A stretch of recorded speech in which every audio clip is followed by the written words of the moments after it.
Okay, good morning, everybody. The time is now 10 o'clock and the inquiry is open. Can everybody hear me at the back? Can you hear me at the back? Yeah, excellent. Okay. My name is Katie McDonald. I'm a Chartered Town Planner and Planning Inspector, and I'm appointed by the Secretary of State to hold this inquiry.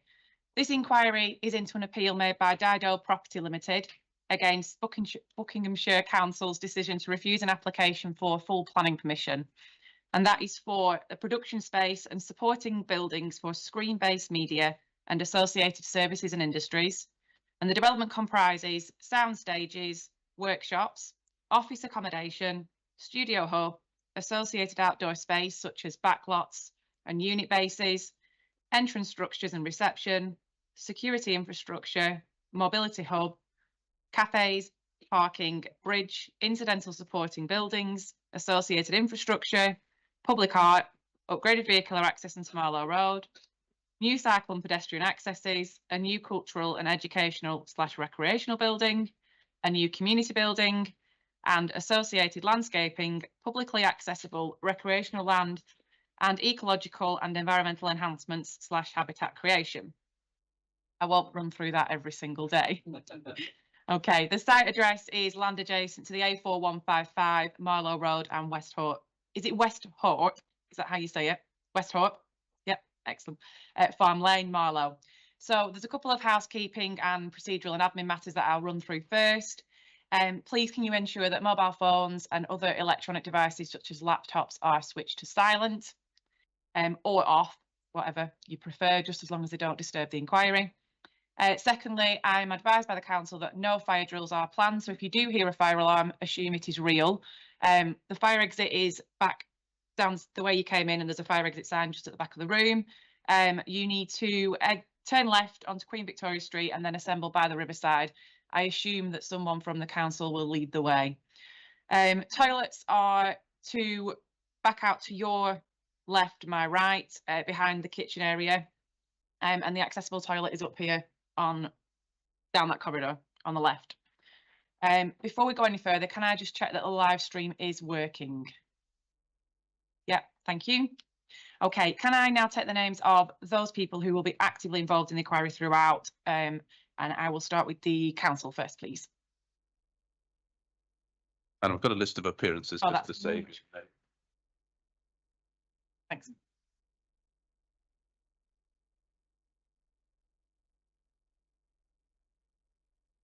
Madam, I appear on behalf of the council. My name is Simon Bird, King's Counsel, and I'm appearing with Esther Drabkin-Writer on my immediate right. And Madam, we're instructed by Laura Lee Briggs, the Solicitor Advocate with the Council's Legal Services, and we'll be calling 4 witnesses. Mr. Chris Kennett, who will deal with the landscape matters, Mr. Del Testa, Highways, Mr. Stuart Goodbun, who will deal with the noise matters, and then Mr. John Fallon, who will deal with planning, which will include the Greenbelt, the SANG issue, and the issue of need. Thank you very much, Mr. Bird. And for the appellant, please. Yes. Good morning, Mum. Can you hear me? Can people at the back hear? Hopefully. Great. Yes, good morning, Mum. My name is Sasha White. I am of King's Counsel, and I'm leading to my left Mr. Matthew Fraser. We are both from Landmark Chambers, and we're instructed by Mr. Andrews of Eversheds, who's sitting to Mr. Fraser's left. We have a list of appearances in our opening speech, which sets it out in full, Ma'am, so you don't need to take a note, but just for the members of the public, it is our intention at this inquiry to call the following 11 witnesses. Firstly, hopefully today, with all being well, Mr. Jason Pryor, who is the master planner of the scheme. Secondly, Mr. Jeremy Smith, who will give evidence on the landscape effects of the proposal. Thirdly, Mr. Bob Edmonds on ecology. Fourthly, Mr. Nigel Mann on noise, and then we have a series of need witnesses. Firstly will be Dustin Chodder-Roberts, then Mr. Michael Davis, then Miss Amanda Neville, and finally Samantha Waite. We then have Ellie Evans on economic benefits, penultimately Mr. Ian Dix on highways, accessibility and sustainability, and then finally Mr. Stephen Sensical on planning, who is sitting to Mr. Andrews' left. And that is the appellant's witnesses. And I hope, Ma'am, there are no shocks or surprises in that list. There weren't, no, thank Great. you. And then for the Rule 6 party, please.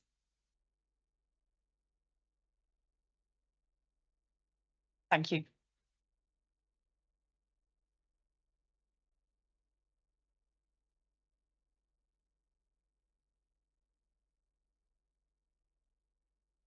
you want to just start again so that anyone watching you? Thank you. Yes, good morning, ma'am. I'm Claire Nevin of Council. I'm instructed by Sophie Ray of PMV Planning on behalf of the Rule 6 Party, Little Marlow Parish Council and Save Marlow's Greenbelt. I will be calling 3 witnesses, ma'am. On residential amenity, including the noise roundtable session, I will be calling Councillor Anna Crabtree and Julie Cook. And then on need and economic benefits, I'll be calling Sam Kershaw. Thank you. And it is Ms Nevin, isn't it? Ms Nevin. Yeah, thank you. Just Thank you. checking. Thanks very much. Okay, I have various lists of people who wish to speak. They will come from all directions. I know I've got a gentleman that wants to speak next Tuesday who I've already noted. This doesn't preclude anybody else from speaking who hasn't already registered an interest with either the council or the appellant. Just to make sure I can catch everybody, I'm going to ask anyone that wants to speak today to put their hands up in a minute. But also, if anyone who wants to speak tomorrow night at the evening session or that wants to speak on Friday morning, if they can let Mr. Asif from the council know. Can you just put your hand up, Mr. Asif, so everyone knows who you are? Thank you. If you can let him know at the first adjournment if you want to speak tomorrow night or Friday morning. If not, and you want to speak today, then I'll get you to put your hand up in a minute. Just want to let you all know that it's not helpful to me or to the inquiry if you're just going to raise the same points that somebody's raised before you. So if you put your hands up and say you want to speak and then someone said everything that you want to say, you can just say, they've said everything I want to say, because it's not helpful or useful just to keep repeating points. So for those who want to speak today, please could you put your hands up now and I will try and get to everybody. Okay. Mr. Asif, could you give everyone a around with like a roving mic, please? Thank you. And I also need to know who you represent, if you represent anybody. If you're just representing yourself, that's absolutely fine. And also if you're supporting or objecting. Thank you. Yes, sir. My name is Richard Seekins. I'm representing Bucks Bird Club. I'm objecting. Could you just spell your name for me, just so that I've got it down properly? Seekins. And you're representing the Buckinghamshire Bird Club. Managing the site for 50 years.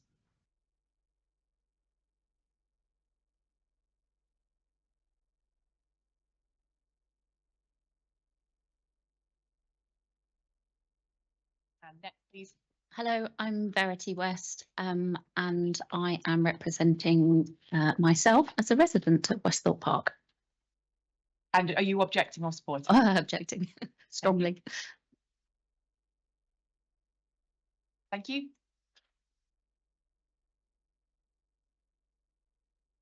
My name is Joe McNeil. I'm a resident at Westthorpe Park. I'm representing myself and I am in objection. Thank you. Mr. McNeil, is that McNeil? It's MACNEIL. MACNEIL. Thank you. Thank you for asking. It's okay, the Macs often get mixed up. Yes, please. Hello, my name is Julie Hall. I'm a Little Marlow resident of 35 years and I'll be representing myself and objecting. Thank you.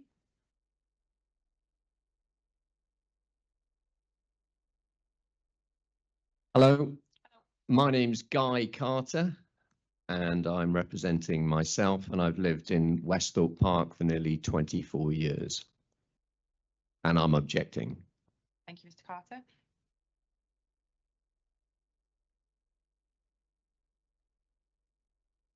Is there anybody else at all? No. Okay. Thank you. So I've allocated some time later in the programme this morning to hear from interested parties. I will assume that you'll be happy to take questions on any evidence that you do give. If not, then that will reduce the weight that I can give to your evidence. And it would be, as you are all objecting, it would be Mr. White or Mr. Fraser that would ask you questions if they feel the need to do so. You should also note that I will have to list your name in the report that I write to the Secretary of State because you participated in the inquiry. Okay, Is there anyone present from the press? Can I just take where you're from, please? Maidenhead advertising. Thank you.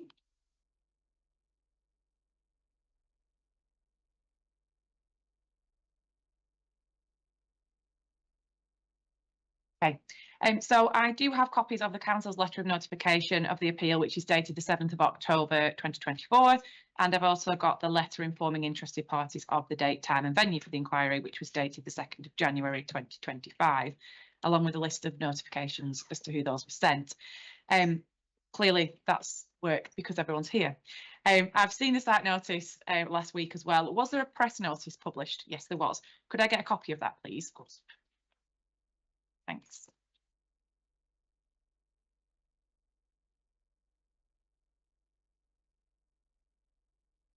So I do have all the responses to the original planning application and the responses made in reply to the appeal notification letter, and I will take all of those into account. So a case management conference was held by telephone or by Teams on the 18th of November 2024, and that was with, thank you, that was quick. That was with representatives from the appellant, the council and the Rule 6 parties. It was held to discuss the procedure of the inquiry, and the merits of the appeal were not discussed, and the conference notes should be available on the council website. They are. Plans. I don't have a finalised list of plans, which I would normally have expected by now. It said they were in Annex A of the Statement of Common Ground, but there is no Annex A, and they're not in the conditions either. Can somebody get me a list of agreed plans as soon as possible, please? Thank you. All documents and evidence should have been submitted already. I'm not inviting any, but does anybody intend to submit any late evidence? Nope. Thank you. I have got 2 draft planning obligations, one's bilateral, one's unilateral, and the detail of what is secured will be a matter for discussion later on in the inquiry. We might get a preliminary session on it this afternoon, we'll see. I set out at the case management conference that 2 weeks would be allowed for signed copies after the inquiry is closed. Do you have an update on this? I think unless Mr. Andrews squeals that 2 weeks after the close of the inquiry is absolutely fine. Thank you. Yeah. Okay, I've got a list of suggested conditions as well. I did send out a track changes version quite late last night. Well, yesterday evening. Has everyone managed to get it? You might not have got it. Not yet, madam. No, it should be on its way. It's more just sort of draft comments that I made, so we can run through that this afternoon if we have time as well. I've got proof of evidence from the main party's witnesses, and I've got a highways rebuttal from the appellant, so I would expect them to be largely taken as read. For interested parties, all core documents, including proofs, are on the council's website, and you should all be able to access that either via tablets or your phones, etc. So moving on then to the procedure for the inquiry, I will follow the procedure set out in the 2000 inquiry procedural rules. The inquiry is scheduled to last for 17 days. Our timetable was issued yesterday. So on conclusion of my opening remarks, I will invite the appellant, then the council, and then the Rule 6 to make their opening submissions. And this will help everyone understand the main parties' arguments and set the scene. I will then hear from interested parties who wish to speak today.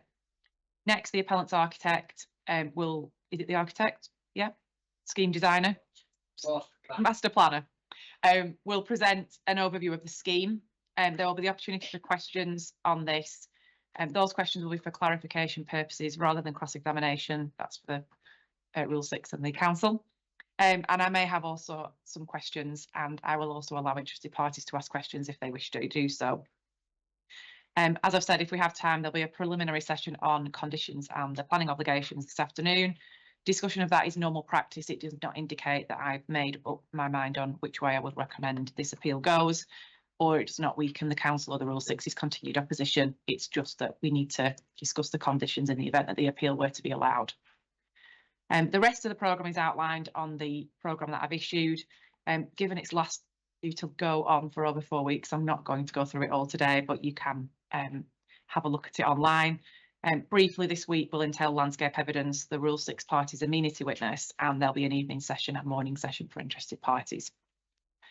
Evidence will be heard in 2 formats. There'll be formal evidence, which means I will hear evidence in chief from one party's witness, and that will be cross-examined by the opposing party or party's advocate. I'll then provide the opportunity for any opposing interested parties to ask questions, and I may have some questions of those witnesses, and then there will be the opportunity for re-examination by their own advocate. The second format will be roundtable sessions, which I will lead. I will produce some agendas. I just haven't quite got round to that yet.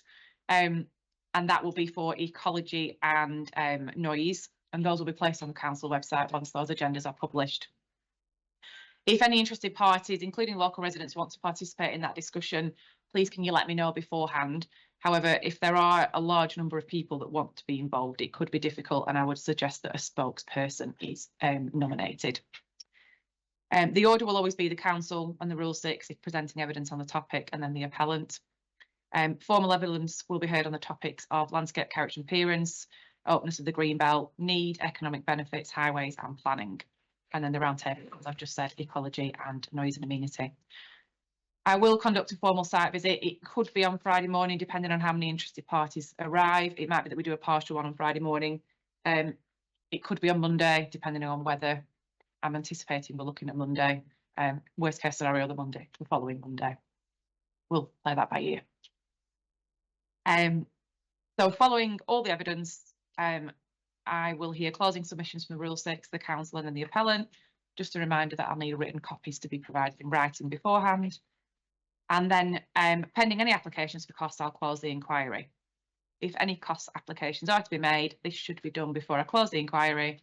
And I'm also required to remind you that I have the power to initiate an award of costs, whether or not any applications have been made by either party. And were I to do this, it would follow a written procedure with the relevant party after the appeal decision was issued. Any comments on the running order? Just one point. You mentioned the appellant's proofs and the interested parties. You didn't mention the council's proofs, but I assume you've got both the proofs and the rebuttal proofs. I've got all the proofs. Thank you. Could I raise a few points, ma'am, please? Can I formally say, in terms of the site visit, I've had quite a long discussion with Mr. Smith, and we take the view, I know in the CMC note, you said about site visits that you would probably do them unaccompanied unless one of the parties had a strong view.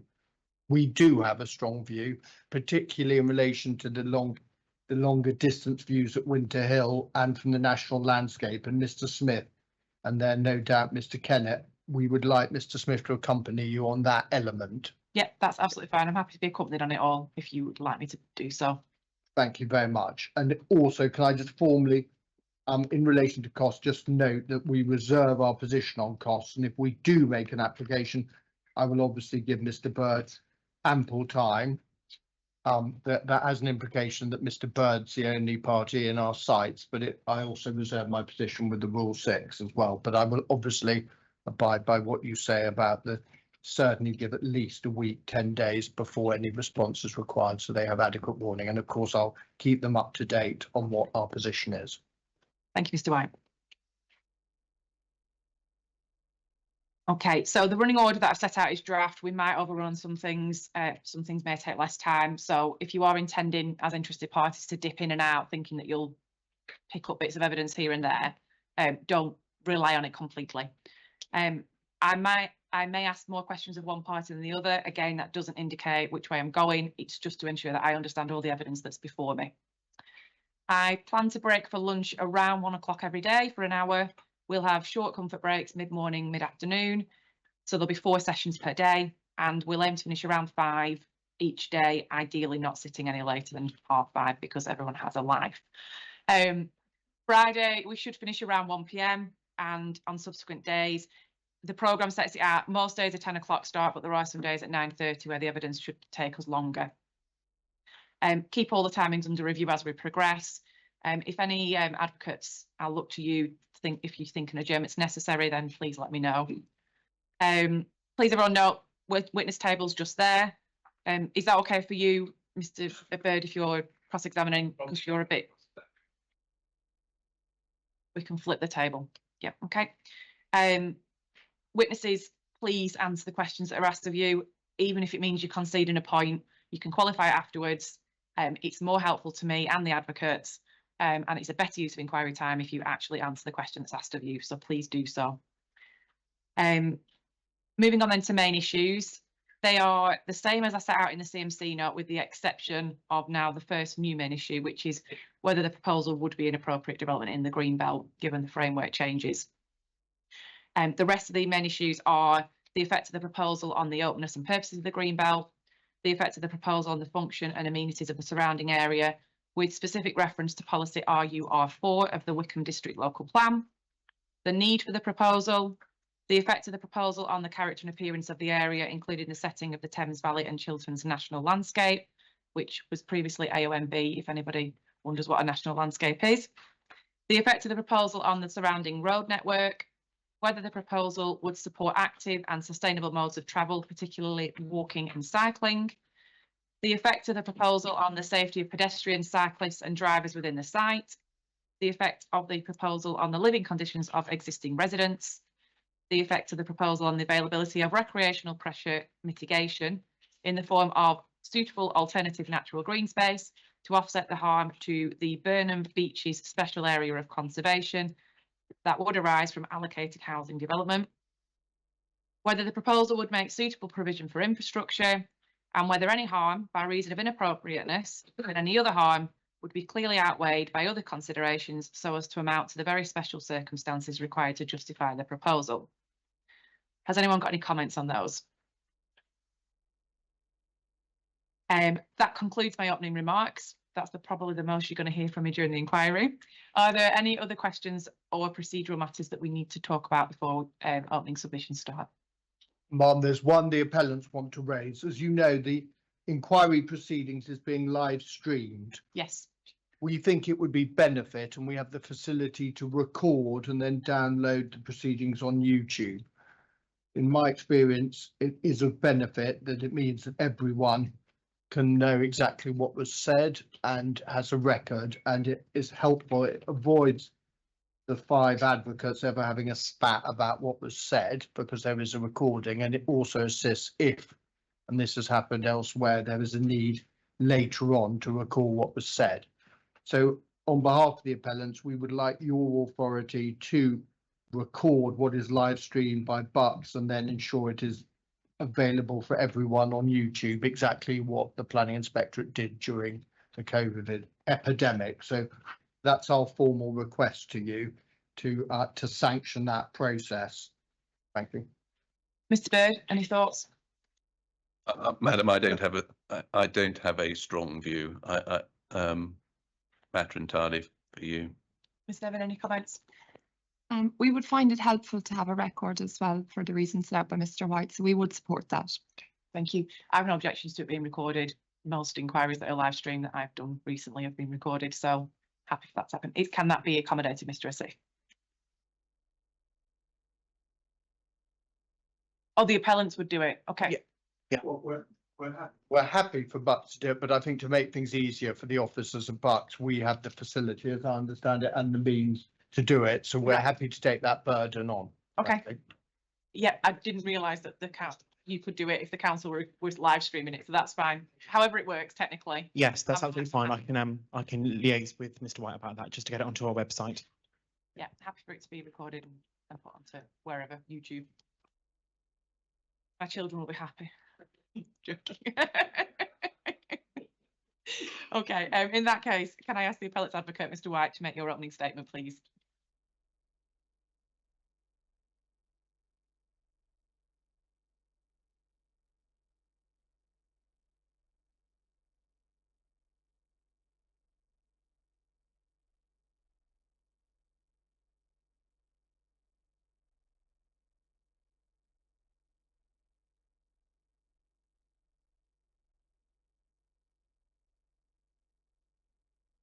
Ma'am, I assume, before I read this out, I assume the process is that this will be put on the website under inquiry documents.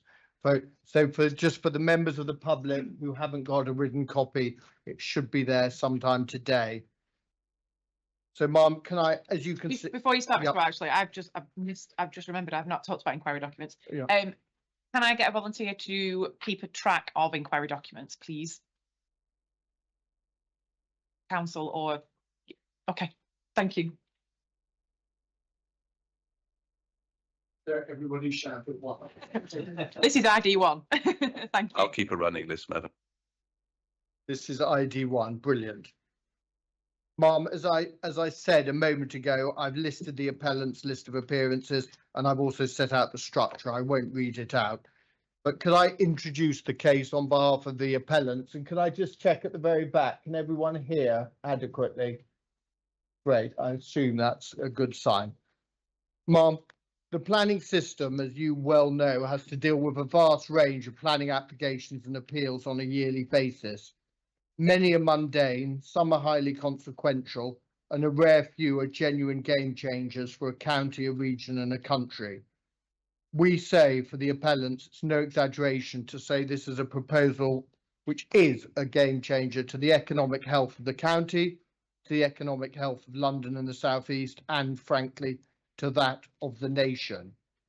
Coincidentally, or with a degree of symbiotic timing, the government since July 24 has renewed its commitment to economic growth and the utilisation of the planning system to bring about that growth, with a recognition that certain industries in which Britain still has a global presence and reputation need nurturing and expansion. Creative industries are identified full square as one of the priority sectors for growth, and that recognition is stated in terms in the up-to-date and latest expression of government policy, which, as you know, ma'am, was released on the 12th of December 2024 in the NPPF, which seeks as follows: that there be an economic objective to the planning system by helping to build a strong, responsive and competitive economy. Secondly, significant weight should be placed on the need to support economic growth and productivity. Thirdly, that planning policies should set out a clear economic vision and strategy which positively and proactively encourages sustainable economic growth, having regard to the National Industrial Strategy and any relevant local industrial strategies and other local policies for economic development and regeneration. Fourthly, there is the identification and reference in the NPPF to Invest 2025, which is the UK's modern industrial strategy, which identifies priority sectors for growth and support as, inter alia, creative industries. Fifthly, that planning policies should pay particular regard to facilitating development to meet the needs of a modern economy. And lastly, that planning decisions make provision for creative industries and for new facilities that are needed to support the growth of these industries. In simple terms, the policy context of this appeal, we say, could not be more supportive or give clearer guidance to decision makers such as you on the approach of the government to such schemes. The time for talking, discussing, procrastinating has passed in our view, and positive decisions of support are now required for developments which support the industrial strategy and bring about meaningful economic growth, investment and jobs. Therefore, this inquiry seeks to determine whether permission should be granted to an exemplary proposal for the introduction and production of creative media for films, televisions and the internet. And we say in opening, as you'll hear from Mr. Pryor, that we say you couldn't have a better scheme in a better location for the production of such content designed by world-leading consultants. What Marlow Film Studios will provide, therefore, is a Grade A state-of-the-art film studio which will seek to attract and will attract the best and most valuable productions in the world. And the aspiration is to become the most successful film studio in Europe.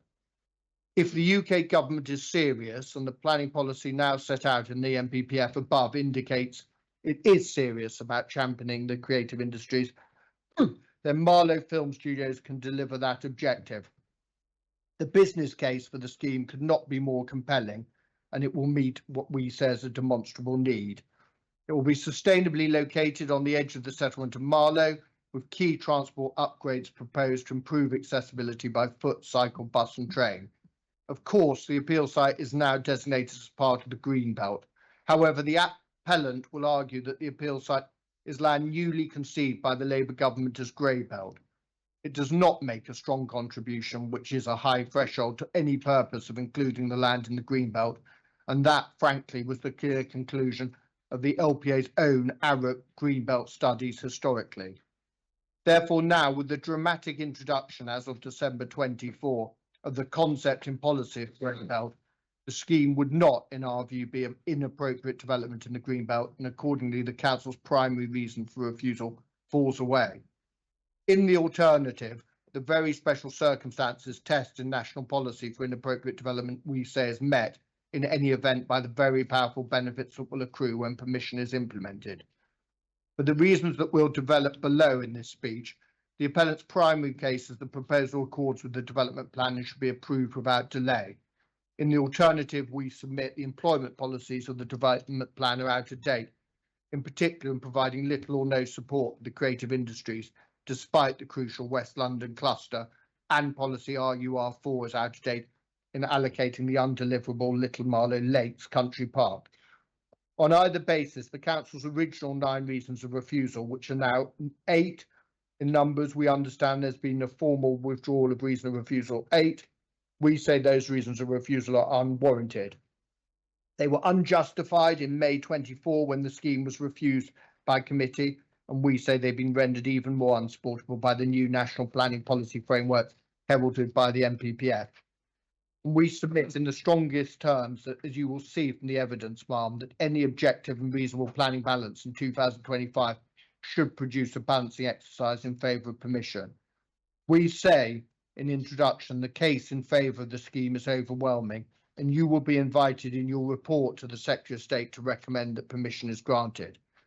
In terms of the site and the scheme, ma'am, I know you're familiar. I'll take this quickly, but the scheme seeks to develop an area of 36.34 hectares. It's on the edge of Marlow, separated, of course, by the A404, and the site was quarried in the mid to late 20th century for gravel and then restored with landfill and lakes. It is clearly identified in the development plan to be landfill and former gravel pits.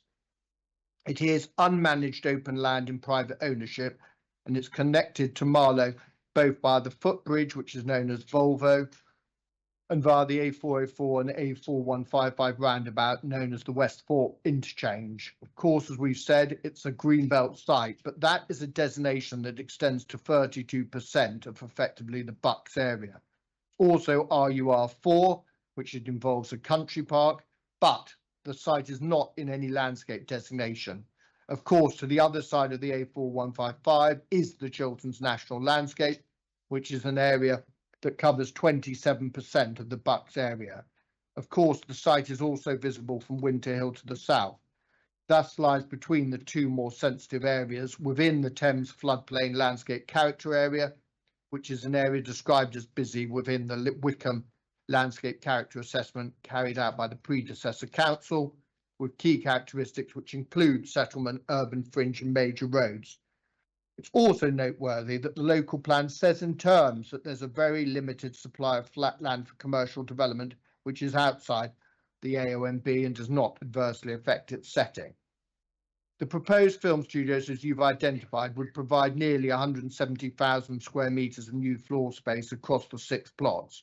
There would be, of course, the sound stages where actual filming takes place, the workshops where materials are made to enable the filming to take place, office accommodation for those ancillary uses to the studios, a studio hub, associated outdoor back lots, a new cultural educational building and a new community building.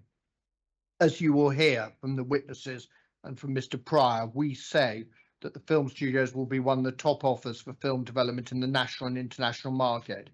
We also say there's a whole host of additional benefits, including pedestrian and cycle improvements on and off site, new bus services, which you'll hear about from Mr. Dix, and fill in existing gaps to the existing bus network.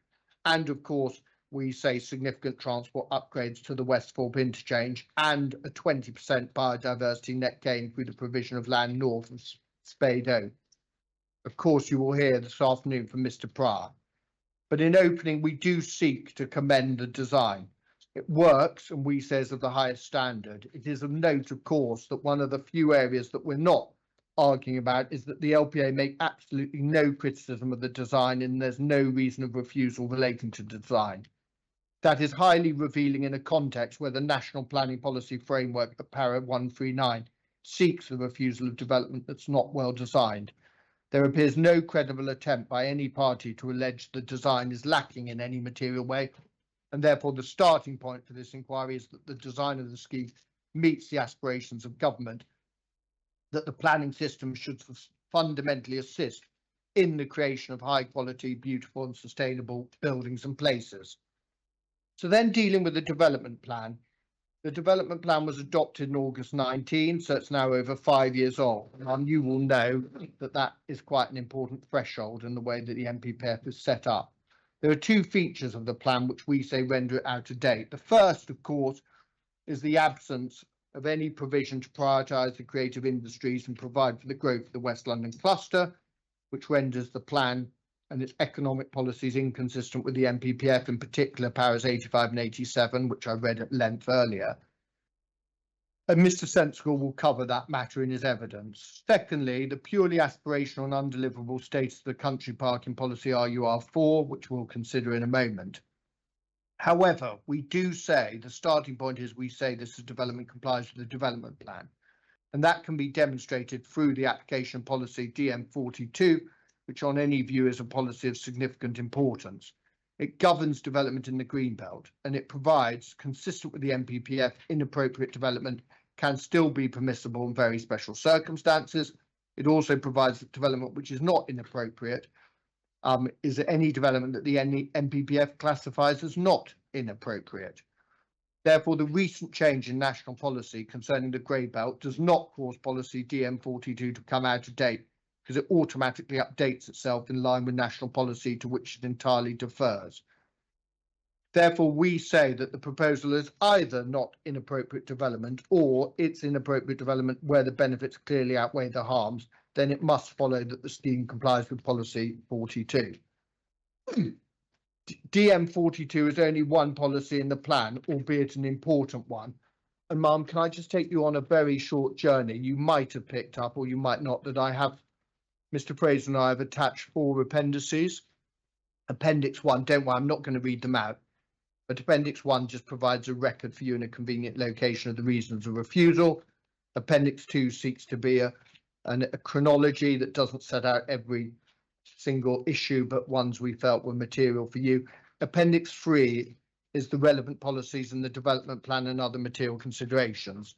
And obviously it will be subject, potentially it's the position of the appellant. I haven't sought to set out Mr. Fannon's position, but it's the position of Mr. Sensible, and I just hope it helps you with your section 38(6) exercise of the policies that are effectively, there are agreed 30 policies at play from the 2 principal development plan documents, the local plan and the delivery and site allocations plan.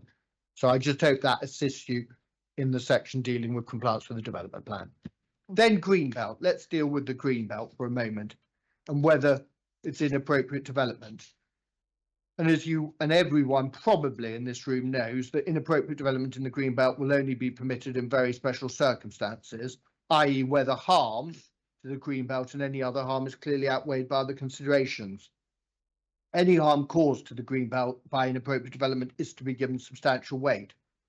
Prior to last month, of course, and I think actually throughout the history of the Greenbelt policy dictated that the appeal scheme was inappropriate development, and the appellant readily accepted that. However, as you know, the Labour government in December 24 heralded the most important and significant relaxation in the restrictions placed on development in the Greenbelt since the Second World War.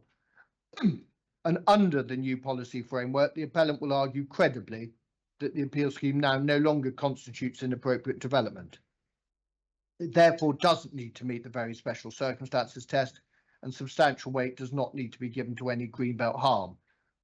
Para 155 of the NPPF provides that development of homes, commercial and other development in the Greenbelt should not be regarded as inappropriate where, and these 4 elements are very important, Ma'am. Firstly, it would utilise Greybelt land and not undermine fundamentally the purposes taken together of the remaining Greenbelt across the plan area.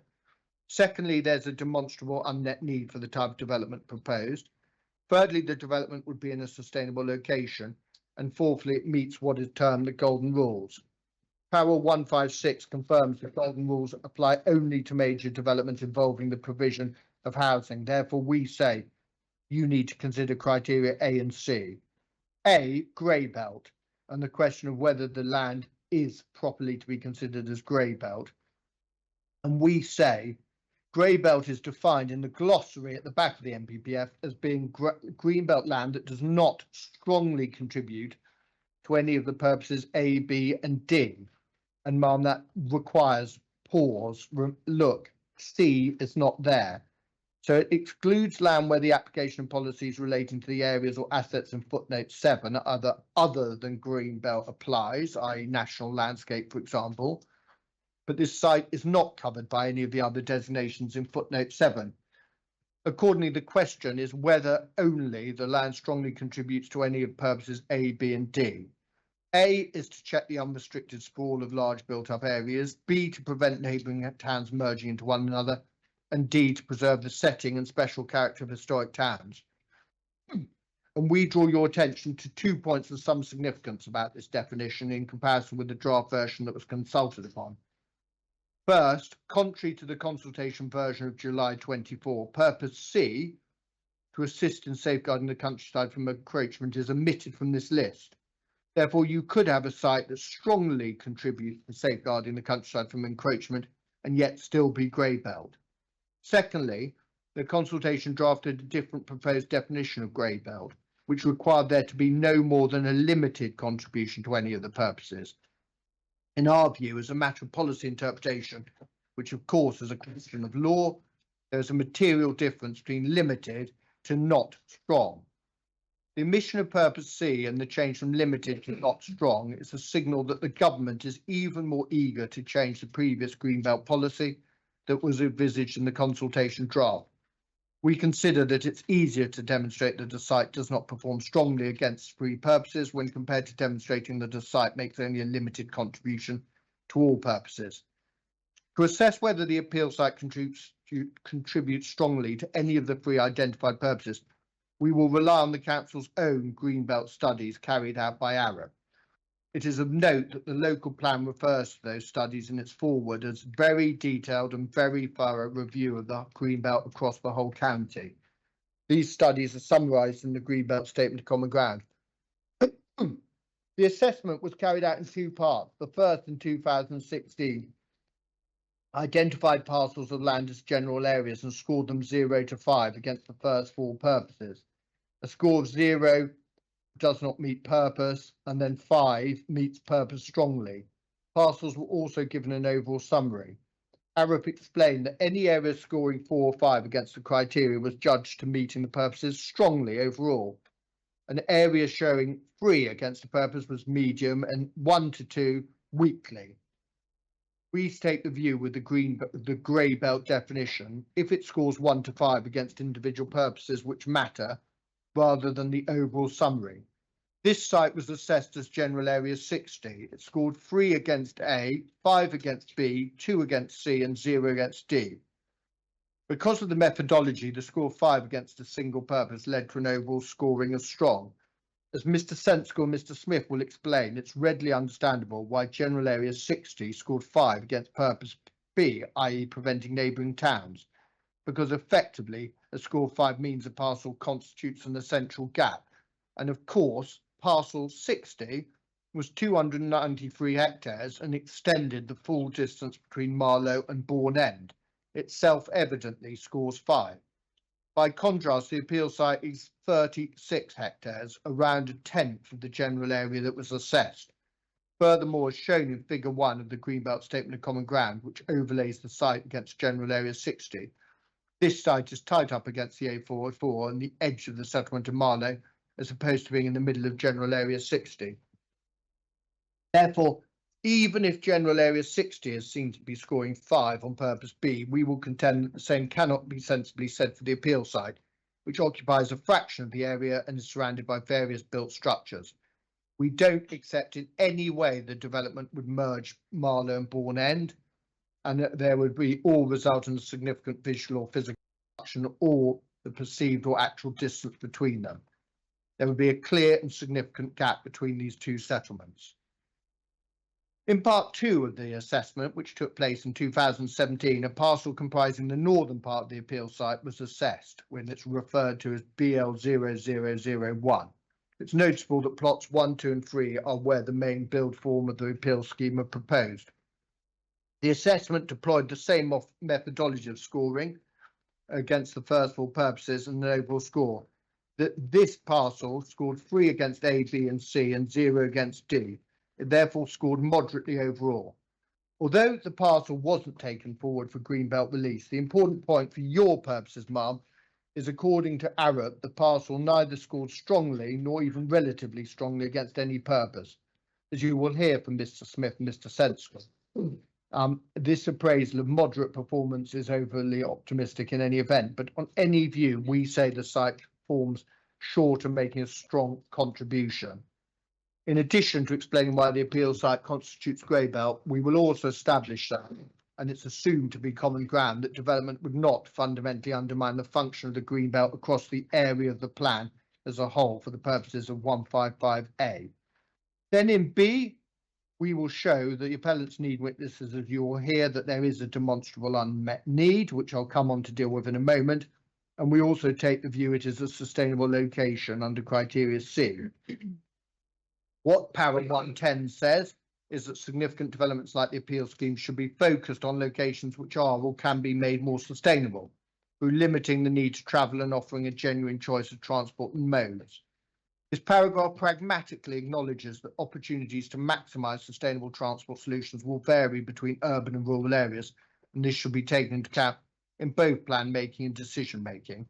It's important to recognise that this para does not require any specific modal split or impossibly high proportion of people using sustainable modes. The scheme needs to limit the need to travel and offer a genuine choice of modes. The para also accepts that some sites might not currently be sustainable but can be made so. And 115 requires sustainable transport needs to be prioritised, safe and suitable access to the site can be achieved and users.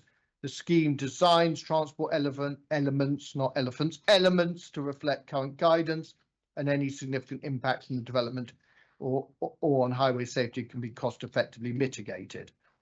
So, and that is, of course, it's noteworthy, and this will be important in the Dix Tester debate later on in the inquiry for a vision-led approach. We say it is in a sustainable location. Ma'am, you will have seen from your accompanied site visits on the edge of Marlow. We say it's within walking and cycling distance of the town, including the railway station services. With the proposed highway improvements and mitigation, which include new bus services, there will be no significant impacts on the transport network or on highway safety. Furthermore, to the extent it's not sustainable already, the site will be made sustainable through on-site and off-site football and cycling improvements that Mr. Dix will address, including upgrades to the Westthorpe interchange to better facilitate walking and cycling between the appeal site and Marlow. New bus services linking the appeal site to both High Wycombe and Maidenhead, and of course the Elizabeth line can be accessed to London and to Reading.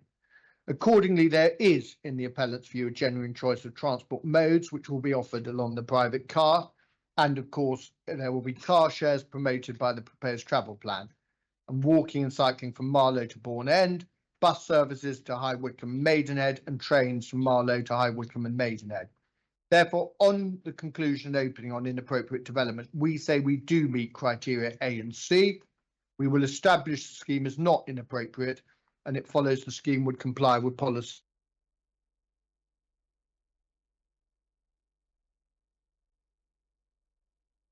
Belt. Even if the development is appropriate, of course, you will need to consider any harm to the green belt, and that will need to be weighed in the planning balance. The two differences are there is no definitional harm by reason of inappropriateness, and the green belt harm is not to be given substantial weight as a result of footnote 55 of the NPPF now. And of course, harm to the green belt can be split into two categories: harm to openness and conflict with purposes. If I can deal with openness first. You will hear evidence in respect to the impacts of the scheme on the openness of the greenbelt from a spatial and visual perspective. With a scheme of this inherent nature and scale, there is no getting around the fact that the scheme will result in significant harm to both spatial and visual terms.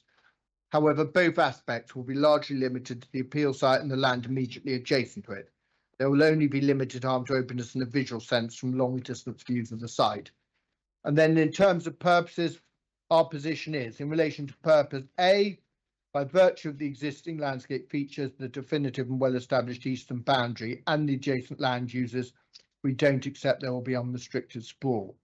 In relation to purpose B, due to the adjacent land uses and the remaining extent of physical separation between the settlements, we say it only performs weakly against that purpose. Purpose C, there will be some encroachment, but again with definable barriers against future encroachment. We don't accept purpose D and the historic towns, and purpose E, again, we don't accept based on the specific site requirements for development of this nature and scale. It would be appropriate or feasible in an urban location. Therefore, we say in closing on the Greenbelt issue that it's inevitable there will be significant impacts on the openness of the Greenbelt. However, we say it's remarkable that the conflict with the Greenbelt purposes is relatively limited. And crucially, none of this harm is to be given substantial weight in the planning balance considered below, and none of it results in conflict with national or local Greenbelt policy. Can I then move on to policy RUR4? The council is correct. This policy allocates an area of 329 hectares for outdoor recreation, and the scheme is not itself an outdoor recreation use. However, the appellant will explain that the council's approach is oversimplistic. To the extent that there's any conflict arising from the scheme with this policy, the appellant will show and ask you to conclude to afford significantly reduced weight to this policy on the basis it's undeliverable and out of date. It's pertinent to note, actually, in this context, we say from our perspective how little the LPA have actually done to bring about the aims of the policy. It is the most aspirational policy possible, particularly when the LPA owns so little of the land. No meaningful attempt has ever been made to ascertain whether any of the private landowners, who comprise over 80% of the allocation, have any interest in bringing about the policy's aims whatsoever, and the LPA has absolutely no mechanism to bring it about. Therefore, Little Marlow Lakes Country Park has been no more than, frankly, a planner's aspiration for decades. The council's cabinet report, the council's note in October 22, acknowledged that the proposal for a country park goes back to the 1960s. In October 22, the council resolved not to pursue a formal designation for the whole area, but instead to explore options for formal designation of land within the council's ownership. To date, no actual formal designation has ever taken place on any part of the area. The Cabinet also resolved in vague terms to retain a commitment to the wider country park as and when circumstances and resources permit. We say this commitment is hollow and undeliverable, as the inspector, your colleague inspector into the Wickham local plan, who had the examination 2018, confirmed that the inspector was misled by evidence presented by the council which demonstrates its commitment to delivering and securing funding for the project. The reality is that there's never been any ability to deliver the country park because the council did not have control of large swathes of it. It owns 16.75% of the allocated area, and the report in October 22 candidly acknowledged this and admitted in terms at para 2.8 that the steps required to proceed with a whole site country park will involve negotiations with existing landowners, most of whom will expect some form of compensation in return for their agreement. Even then, there can be no guarantee that the landowners will agree, at which point the project may be deemed undeliverable. Therefore, we say conflict with policy RUR4 could only be given significant weight if the consequences of granting permission was to prevent a realistic and deliverable option of a whole site country park designation. Given that this is an undeliverable aspiration, we say no such consequence arises. It is furthermore the case that the appeal site is despoiled land, which is currently significantly impacted by noise and disturbance from the A404, which renders the land less desirable for a recreational perspective. As you'll hear, the appeal scheme, we say, in contrast, represents an opportunity to enhance the experience of the wider area by providing land for recreational users through improved connectivity and direct and public access by foot and cycle, thereby delivering on criterion 5 of the policy. Far from frustrating the realistic delivery of recreational benefits, the scheme can be seen as facilitating and enabling them through a properly viable and deliverable development. Can I then, Mum, ask you to consider the needs and economic benefits case? We start off in the world we now live in 2025. And I don't know whether you had the experience I did, Mum, of when you read the need evidence, just realizing where effectively the world sits in 25. And that is, there are now 1.3 billion subscribers to video on demand services worldwide, including, for example, 17 million homes in the UK subscribe to Netflix. And the global value now of the film and TV content industry is estimated at $250 billion a year. The UK's film industry has always been at the forefront of the world stage alongside the US.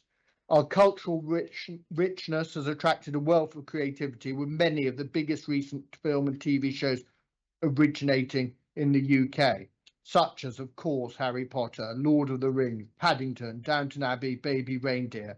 And it has grown. We're actually in a period of remarkable growth. And it is grown, as you will hear, by the all-important Gordon Brown had various legs, of which, of course, was the film tax relief in 2007. In 2006, the total UK spend in film was £840 million. The combined spending now on production and films and high-end TV programmes in the UK exceeded £7 billion in 2022. And despite the strikes there were the 2 strikes of 23, this is on track to surpass that level again by 2028. Anyone, which must include you, Mum, unless you've got a phobia about the cinema, who has sat through the credits at the end of a film, will appreciate that the industry is a huge provider of jobs. Estimates suggest that in 22, more than 130,000 jobs in the UK were created in the film industry. And of course, central to it, as you'll hear, is the West London cluster, which is now a very strongly established hub with excellent transport connections to the capital and key international airports. With multiple existing film studios and satellite services companies to support the level of production in the region, it is the obvious location for future film development. With further growth predicted, it is vital that the UK film industry capitalises on this high international status in order to keep both existing and new investment. And the UK has previously lost out due to adequate studio space. And the new Labour government has made it clear that enhancing the UK film industry is a central economic priority. In Invest 2035, the UK's modern industrial strategy, the creative industries is one of 7 priority sectors for growth. And I think that's really important to note, particularly in the light of the evidence of Councillor Kershaw in this regard, that the government have identified the creative industries as one of the 7 priority sectors. National planning policy has been recast to give effect to this key objective. So, as previously referred to in the NPPF, the NPPF gives a clear economic vision and strategy which encourages such areas, and by enabling and supporting the UK's most successful and productive sectors. We will show in our need evidence that collectively we will rebut the pessimistic, unambitious, frankly, and short-sighted approach to this council and establish that granting permission will serve to secure Britain's future as a world centre for the ever-expanding film and high-end TV industry, enabling the country to continue to attract globally footloose activity, which increases the economic benefits to the UK. As you'll hear from Miss Evans and Mr Sensical, the appellant will further demonstrate that the scheme will deliver a compelling suite of economic benefits in terms of job creation, growth of the economy, employment and skills development, tax revenues and economic multiplier effects. The counterfactual position of refusing permission will be presented, which will effectively be a massive missed opportunity for the UK economy in the international market for film and high-end TV. Therefore, meeting the demonstrable need and providing the scheme's economic benefits should attract substantial weight in the planning balance. Can I then move on to the alleged landscape and visual impacts? And we say the existing pre-development situation shows the majority of the site has been heavily filled and quarried for many years. A non-designated landscape area, an area which we say, and you will have seen, is heavily influenced by the existence of Marlow, the A404, the A4155, the lighting in the vicinity of the site, the noise from those roads, and the large commercial development to the west, which is readily apparent from the appeal site. An area which was not even considered a valued landscape by the appellant or the LPA until the very last minute. The LPA have never contended that the site lay within a valued landscape in the whole history of this matter until the preparation of the proofs of evidence, making no such contention for at least 3 years previously in consultation responses, the 2 committee reports and the statement of case. Magically now, Mr. Kennett seeks at this inquiry to contend it is with no discernible methodology. Our position will be that the site does not meet the relevant criteria for a valued landscape in the Landscape Institute's Technical Guide Note 0221, and consequently the baseline is not a suitable site for a major development when one considers it's undesignated nor a valued landscape and heavily influenced by urban features. And ma'am, just as an aside, Mr. Smith's ears will burn, but I also ask you to look at the authors of that document, and you'll know, and Mr. Jeremy Smith is one of the authors. So Mr. Smith will give evidence that he's pretty familiar with the criteria of what constitutes a valued landscape. So we say it's pertinent to note, of course, that Arup concluded as well it was semi-urban in their studies.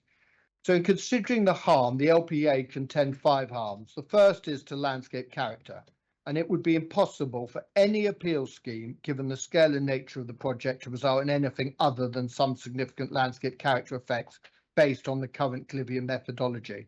However, we'll present evidence through Mr. Smith that such effects are largely localised to the site itself and its immediate context. In terms of visual amenity, there are 3 principal harms on visual amenity: from very close to the site, from Winter Hill to the south, and from the national landscape to the north. From very close to the site, we say most people will have a sense of the proximity of Marlow and its significant urban form and effects. From Winter Hill, the topography will remain unchanged and there will continue to be clear views over the Thames towards the Chilterns. In terms of the development, will be read and seen in the context of Marlow on the valley bottom and will not be, we say, out of keeping with existing developments, which are also highly visible from those locations. To the setting of the national landscape, the impact is agreed, as I understand it, not to be direct. It is indirect, namely caused by the visual effects of the proposals upon the national landscape, i.e. on the setting. While the proposal would be seen in some views towards and from the national landscape, the use and function of the national landscape would not be affected. It would also be our case that the natural beauty of the area designated itself as national landscape will not be affected material, nor will there be effect on the special qualities, and they will not be materially affected. To greenbelt purposes and openness, I've already dealt with that, so I won't repeat it. And then lastly, to the separation and settlement, and I've dealt with this briefly, but again, we say there can be no credible argument of coalescence or perception of coalescence with either Little Marlow or Bourne End. Indeed, one of the great benefits of this scheme is there will remain 600 metres of agricultural land between the development and Little Marlow. Mr. Smith will take a robust view on this and contend strongly no credible judgment can be reached of perceived or actual coalescence. So in summary on the issue of landscape character harm and visual amenity harm, we say the development would not change the overall composition and character of the wider Thames Valley, including the landscape character area, so on Winter Hill, the Thames floodplain and the landscape character areas within the Chilterns National Landscape. The harm to the Thames Valley and the setting of the Chilterns National Landscape alleged in reason of refusal 2 and as shown in the evidence of Mr. Chris Kennett is therefore in our view overstated. That said, we are candid about the scheme's impacts and accept they will have to be weighed in the planning balance. They are not, however, such as we say to give rise to significant harm in the planning balance or amount to a material breach of planning policy, as the evidence of Mr. Smith will establish. Can I then deal with highways and transport? And as you know, Mum, reasons of refusal 4, 5 and 6 of the council's case contend principally effect on the surrounding road network in reason of refusal 4, that the fact whether there would be active and sustainable modes of transport in 5, and the effect of the safety of those within the site 6. We will give evidence through Mr. Dix on this case. What we do say, though, it's important to consider what's not in dispute, considering the scale and size of the proposed development. There is now no contention whatsoever regarding the strategic road network. no objection based on the operation, safety and capacity of the M40, no objection based on the operation, safety and capacity of the M4, no objection based on the operation, safety and capacity of the A404. There is no objection of any kind from the Strategic Road Authority, i.e. National Highways. There is no objection in relation to how the vast majority of the road network will operate in the vicinity of the site. The concerns now of the LPA, through Mr. Tester, literally reduced to the operation of the A4155 in the vicinity of the site, the operation of the Westthorpe interchange, the operation of the A4155 to the west of the roundabout for about 750 metres alone. Therefore, seeking to put this very significant development in place, the actual dispute now lies on a small piece of the local road network alone. We have three different matters to consider under this reason of refusal: congestion, safety and parking.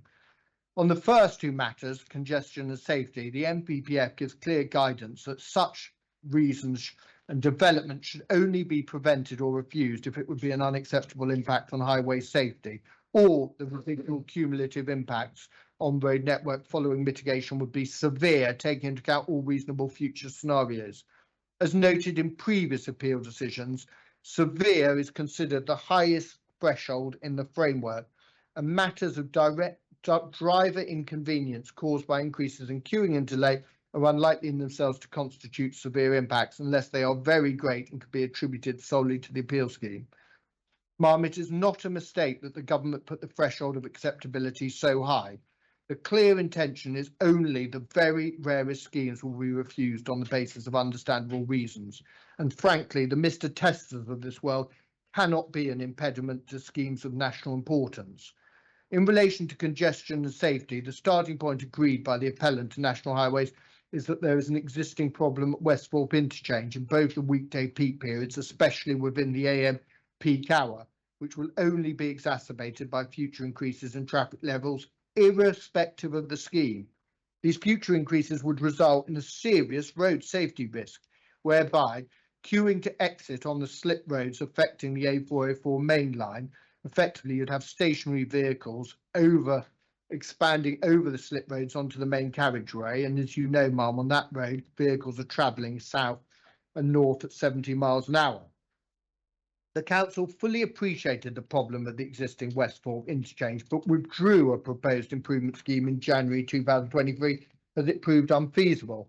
The main factor causing the existing congestion issues that occur at peak times is, of course, the use of the pedestrian crossing on Little Marlow Road, which, surprise, surprise, is adjacent to Bodmore Lane, and of course, is the children going to school at Great Marlow School. As part of this scheme, the appellant will fix these issues and improve the existing situation, removing the risk of a significant road safety incident. This includes through the provision of traffic signals and widening of the approaches at the Westthorpe interchange, cycle and pedestrian improvements, and the new site access roundabout. Far from causing severe residual impact in terms of congestion or unacceptable impacts on highway safety, we say the proposed improvement scheme will bring significant betterment. National Highways has recognised this by not objecting to the scheme and agreeing a positive statement of common ground. In relation to the issue of modelling, the council has taken a wholly expected approach to trying to be as difficult as possible on this and not at any stage being constructive or productive. The reality is that one needs to take a mature and positive approach, because up-to-date modelling now shows a scheme which overall barely involves any increases in queuing or congestion. There is some increase in places, but there are also improvements. So overall, we say the scheme in terms of congestion could be considered to be beneficial, or at least neutral. But on balance, actually, there is betterment with a planning permission, because the scheme removes the risk of any queuing on the slip roads of the A404. The appellant has devoted huge resources, time and effort to solving the highway impacts of the proposal, and it will be the evidence in the clearest terms of Mr. Dixon that's now done so. In relation to parking, the quantum of on-site parking proposed by the appellant within the development is agreed, and the issue is a matter of details of monitoring and controlling any on-street parking problems arising from the scheme is in the 106. Obviously, you've had substantial rebuttals, but with the evidence not being heard until week 3, ma'am, the intention of Mr. Dix and hopefully Mr. Tester will be to seek to sign an updated statement of common ground that makes it very clear where the disputes lie, to clarify and make hopefully week 3 and a bit of week 4 less painful than it otherwise might be, if that you have clear position of what the final position of the highway witnesses is in the light of their respective rebuttals. In terms of sustainable modes of travel, I've dealt with that. And in terms of internal site layout, I'm just going to make a moment. Reason of refusal 6 is predicated on the very surprising suggestion that the appellant's world-leading architects and master planners and expertise in film studio development would design a scheme that jeopardised the safety of those working or visiting the scheme during operation. We will show through Mr. Dix, Ms. Wade and Mr. Pryor that the council's concerns are unfounded. Can I just deal with residential amenity very quickly? Council's reason of refusal 7, which is also reflected in concerns raised by the Rule 6, relates to impacts arising from the scheme on the amenity of local residents who will be living near the scheme. These concerns are about traffic impacts, outlook visual impacts, including through lighting, and the noise impacts. Again, will be covered by our respective experts. But Mr. Sensical will explain the amenity of the local residents will be affected by the proposal. But again, when you consider the scale and size of the proposal, this impact will fall on a remarkably small number of people and only in relation to a tiny element of the significant matters that collectively constitute residential amenity, like air quality, privacy, amenity, space, etc. However, those impacts will be mitigated and controlled as much as reasonably possible through conditions in the 106, and we say in the strongest terms will not result in any unacceptable outcomes. As Mr. Mann will explain in the dedicated roundtable dealing with noise, there are in fact benefits from the scheme in terms of the built form reducing existing noise and lighting impacts. In terms of other matters, there are a few concerns by the Rule 6 parties and other individuals that the scheme will bring forward unacceptable ecological impacts. That will be addressed in the ecology roundtable, and the appellant will call Mr. Bob Edmonds to deal with those matters. So, finally, Ma'am, can I open the case with the planning balance? The nature of your balance will be determined by your conclusion as to whether the appeal scheme constitutes inappropriate development in the Greenbelt. If you agree with the appellant and Mr. Sensical that the scheme would not be inappropriate, then the very special circumstance test doesn't apply for the reasons previously dealt with. And we don't need to show the harms are clearly outweighed by other consideration, and the Greenbelt harm would not be given substantial weight, and the scheme would comply with policy DM42. If you consider it to be inappropriate, then of course your starting point substantial weight to be given to the Greenbelt harm, and the very special circumstance test applies. Even so, the appellant considers that the harms would be clearly outweighed by the benefits. On the harm side, there is harm to Greenbelt openness, limited conflict with the purposes, the definitional harm, the localised character and appearance impacts, and any limited weight given to policy RUR4.